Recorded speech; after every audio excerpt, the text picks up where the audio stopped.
Elders Mornay has extraterrestrial friends that are the size of many Lego men, and he is also friends with a giant African American looking race from the Andromedan galaxy that is anywhere between 65 and 75 feet tall.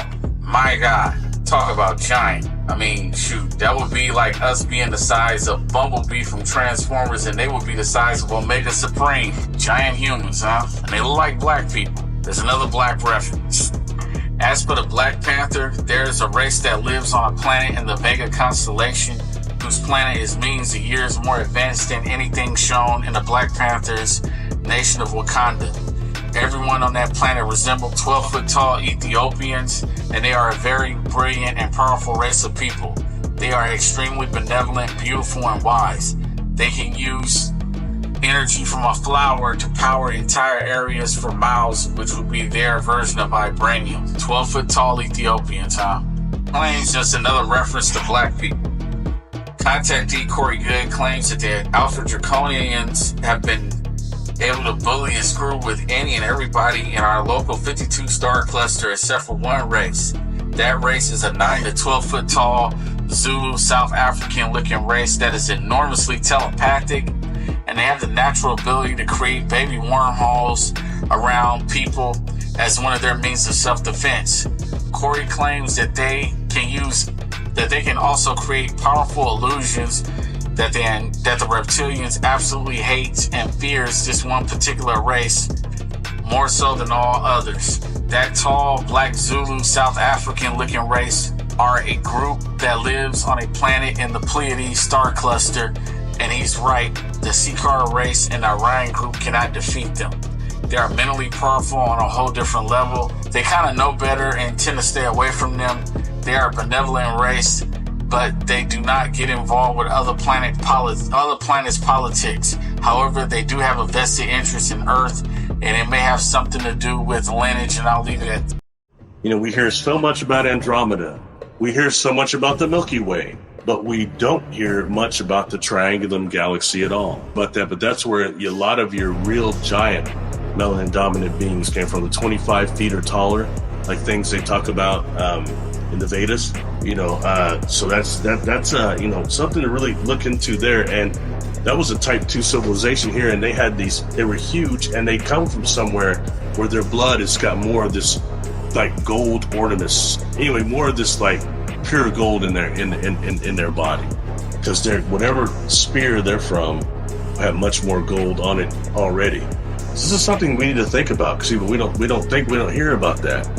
We hear things about the giants that were maybe some of the stones, mountains we see and things like that. There were giants or stuff like that, and that may be too. There's been a lot of stuff that went on here.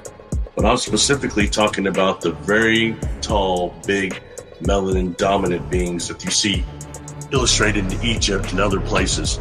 And sometimes you see that everybody thinks, oh, it must be Orion. We see those triangles, it must be Orion. It could be Triangulum. People say planet Earth, but the planet is more water than it is Earth, right?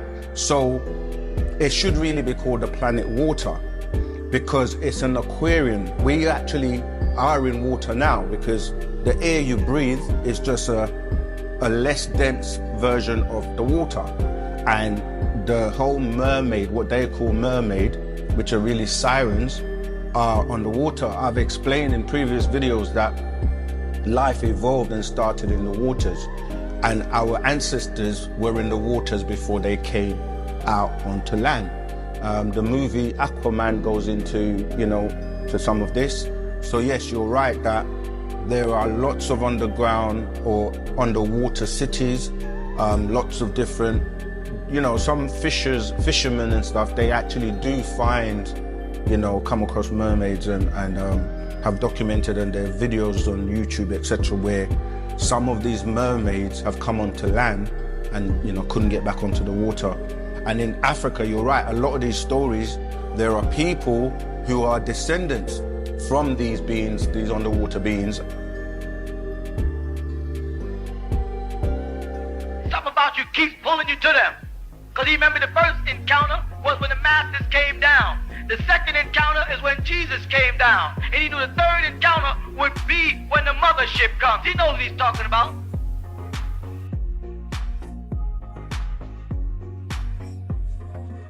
And he knows that inside y'all is a drive to find your way back to the ship. There's something inside that's driving you. And they say everlasting life, my sons and daughters, all it means is when you get out of the earth's atmosphere where the Heavenly Father has created suns and moons to control time, you move into an eternal time system. You only have these time systems when you're trapped in the Earth's atmosphere, so 100 years seems like a long time. When you move outside of this sun, moon, and star, this galaxy, time is much, much more broader, and what you call one day could be 1,000 years. That's eternal life.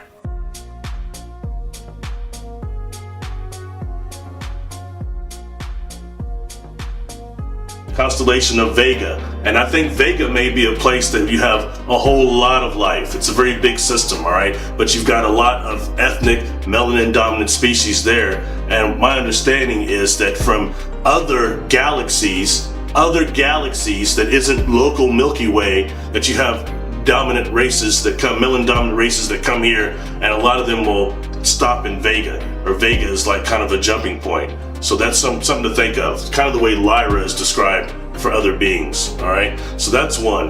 Now we're going to take this to something different. I want to go over a species that's reported to be interdimensional, as opposed to coming from sectors of space that we'd be aware of, okay? They're interdimensional. And that is something you haven't heard about a lot, and that's the black praying mantis. And when I say black praying mantis, not just melanin dominant, jet black praying mantis, larger, that are reporting to have light coming from their mouths. Now with them you have a hybrid project they have done, and certain hybrids they have with humanoid form, all right, black humanoid form. I heard experiencers talk about this too. Some of them even have a triangle on their forehead there. But the thing about them that is different, being hybrids with praying mantis, is that they have an extra joint in between the wrist and the elbow, all right? And also an extra joint probably between the hip and the knee and the ankle, kind of around the calf actually. So in that way they're jointed a little different than us, but you wouldn't recognize that if they have on these suits, these outfits that look almost like some of the suits that the Moors wear. So I showed a picture of one of them. Several contactees have told me they've encountered beings that look similar to that, brothers from somewhere else.